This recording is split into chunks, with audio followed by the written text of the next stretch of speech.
Aksi ratusan pengemudi ojek online, ojol, menggeruduk Mapolsek Pamulang viral pada sejumlah akun media sosial. Wartakotalive.com mendapati video viral tersebut dengan durasi 8 detik dari pesan berantai aplikasi WhatsApp. Kapolsek Pamulang, Kompol Sujarwo membenarkan adanya aksi ratusan pengemudi ojol yang menggeruduk Mapolsek Pamulang.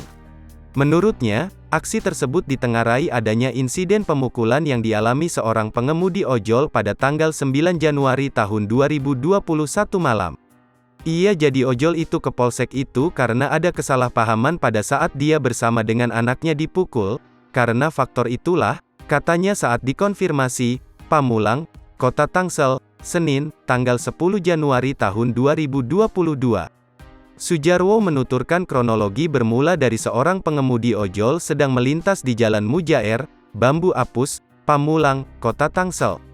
Namun, sang ojol yang sedang berboncengan dengan sang anak sempat cekcok dengan seorang pengendara mobil hingga terjadinya aksi pemukulan.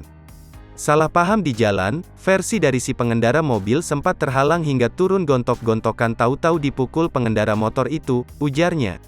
Sujarwo pun membenarkan aksi pemukulan terhadap pengemudi ojol beserta angkanya tersebut dilakukan oleh seorang oknum anggota TNI AL. Iya, oknum TNI AL Red, tandasnya.